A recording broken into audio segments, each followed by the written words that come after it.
बेहद अहम खबर पर लगातार हमारी नज़र बनी हुई है। एक और अहम खबर, जम्मू कश्मीर के पुंछ इलाके से करीब LOC पर फिर पाकिस्तान की जानिब से गोलाबारी हुई है। गोलाबारी में एक ही घर के 3 अफराद हलाक हो गए हैं। महलवकीन के रिश्तेदारों का कहना है कि रात तकरीबन 9:30 बजे ये लोग घर के बाहर खाना पका रहे थे, तभी पाकिस्तान की जानिब से किए गए हमले का शिकार हो गए।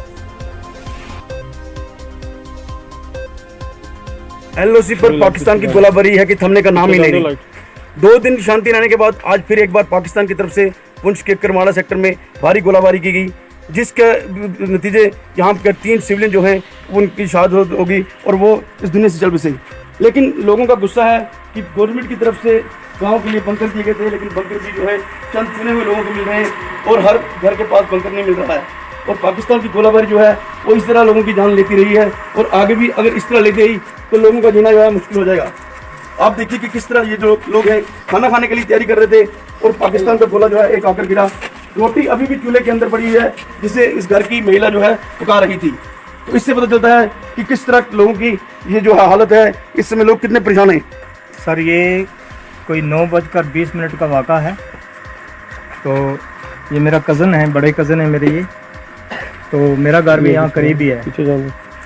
तो ये यहाँ पे मेरी ये भाभी जी जो थी ये यहाँ पे रोटियाँ पका रही थी और ये भाईजान जो था यहाँ पर चेयर लगा के बैठा हुआ था और इनका ये जो लड़का था तो मोहम्मद इरफान ये भी साथ में बैठा हुआ था। तो अचानक पाकिस्तान की तरफ से फायरिंग जो थी वो जो शेल सबसे फर्स्ट में आया वो आते ही इनके यहाँ चूल्हे के पास गिरा। तो गिरते ही इन तीनों की यहाँ पे मौत होगी। तो उसके बाद साथ में और भी शेलिंग बहुत ज़ोर से आई। तो हम घरों में छुप गए क्योंकि यहाँ पे कोई हमारा साधन जो था वो बाहर निकलने का नहीं था। तो इनकी जो जानें हैं वो चल बसी। क्या लगता है कि यहाँ पर बंकर नहीं बने? सर बंकरियों की अगर बात है, हम गवर्नमेंट सरकार से हम ये रिक्वेस्ट करते हैं, ठीक है इन्होंने बंकर दिया, हमें ऐसी इसमें कोई शक नहीं है, लेकिन ये बंकर जो हैं ये ज़ीरो पे किसी को नहीं दिए गए। क्योंकि आप मीडिया हजरात हर जगह में है, मीडिया का ताउन है, इसमें कोई शक नहीं है, लेकिन हर जगह में जो हमारा आगे का जितना भी एरिया है वो इन लोगों ने छोड़ रखा है। ये मालूम नहीं है कि ये रोड की वजह से कर रहे हैं कि जहाँ पे रोड नहीं है, ये खुदा ही जानता है, यहाँ के जो इंतज़ामिया है वो जानते हैं। तो उसके बाद चुने मिने हुए लोगों को बंकर दिए गए हैं। बाकी जो लोग हैं, सीधी बात है जो गरीब लोग हैं तो उनको बंकर्स नहीं दिए गए हैं। तो इसलिए जो है ये मौत जो इनकी जो है वो आज होगी। तो हमारे साथ हैं यहाँ के इस ब्लॉक के चेयरमैन जमील साहब। जमील से बात बताइए, पूरा हादसा बताइए और क्या चाहते हैं? हादसा तो जो आपने मौके पे आके देखा है सब कुछ, क्या इधर पूरा घर जो है छलनी हुआ है।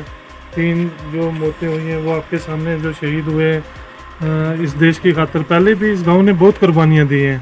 तो चाहने से हम गवर्नमेंट से क्या उम्मीद तो कुछ खास तो है नहीं। हम पहले भी ऐसे ही जो था, गवर्नमेंट ने ना कोई रिलीफ वगैरह का कुछ ऐसा होता है ना ये देती है, झूठे वादों पे मुबनी है। बहरहाल अगर कोई स्टेट या सेंट्रल गवर्नमेंट चाहती है हम लोगों को, जो गांव के बॉर्डर के लोग हैं, तो जहाँ भी जो भी कैजुअल्टी हुई खासतौर पे इस घर में जैसे हो गया, इनके अब 2 बच्चे आप जवान हैं उनको देखो, अब उनको कोई सहारा नहीं रहा, कोई घर में कोई घर चलाने वाला नहीं रहा, तो उनको नौकरी दी जाए।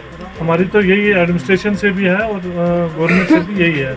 बाकी जहाँ लोग गरीब लोग बॉर्डर पर जा रहे हैं, जीरो एडमिनिस्ट्रेशन अभी लेटेस्ट भी जो मीटिंग है उसमें भी हमने बोला, बार बोला, लेकिन तो उनके कानों में जून तक नहीं रही थी कि 0 से स्टार्ट करो बंकर। जहाँ पे प्रॉब्लम हो रही है, जहाँ पे डेथ हो रही है, जहाँ पे फायरिंग हो रही है, आज इधर फायरिंग होगी, अगर जाके खड़ी में बंकर बनाएंगे उसका कोई फन नहीं है। तो बस यही एडमिनिस्ट्रेशन से जो भी है, चलो अब तो कान खोले, अब तो देखे एक घर में 3 लाशें पड़ी हैं, अब वो देख लो आप उस गाँव का क्या हाल होगा। तो लोगों का ये मुतालबा है कि एक घर में 3 लाशें कब तक देखेंगे और सरकार की तरफ से जो वादे किए जाते हैं उनको जल्दी पूरा किया जाए।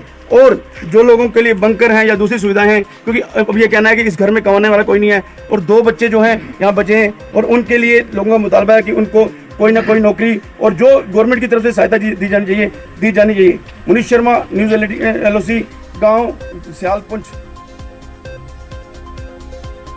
और हमारे साथ मुनीश शर्मा पुंछ से हमारे नुमाइंदे मौजूद हैं। मुनीश, आपसे पूरी जानकारी चाहेंगे। जिस तरह से हमने देखा कि एक ही घर के 3 अफराद जो हैं वो पाकिस्तान की जानिब से की गई गोलाबारी का शिकार हुए हैं। तफसीलात। हाँ जी ना, ये बहुत ही दुखद घटना है क्योंकि रात को जो एक ही परिवार के लोग हैं वो खाना पका रहे थे और उनको था कि खाना पकेगा तो खाना खाएंगे, लेकिन इस बीच पाकिस्तान की तरफ से जो गोलाबारी शुरू की गई और वो जहाँ वो खाना पका रहे थे उसके पास ही एक मोर्टार आकर गिरा, जिससे पति पत्नी और उनका जवान बेटा जो है 18-20 साल का, उसकी मौके पर ही मौत हो गई। और पूरे गांव में गम और गुस्से का माहौल है। लोगों के अंदर गुस्सा है कि पाकिस्तान लगातार इस तरह की हरकतें करता है और लोगों को चैन से जीने नहीं देता है। हालांकि जो हिंदुस्तान की आर्मी भी जवाब देती है, लेकिन पाकिस्तान जो है वो रिहायशी इलाकों को और लोगों के घरों को निशाना बनाता है, जिसके कारण आमतौर पर लोगों को नुकसान होता है। और लोगों का यहाँ तक कहना है कि पिछले अगर 10 सालों की बात करें तो कम से कम 30 लोग इस गांव में मारे गए हैं। जी मुनीश, बहुत बहुत शुक्रिया अदा करना चाहेंगे आपका तमाम तर तफसीली जानकारी।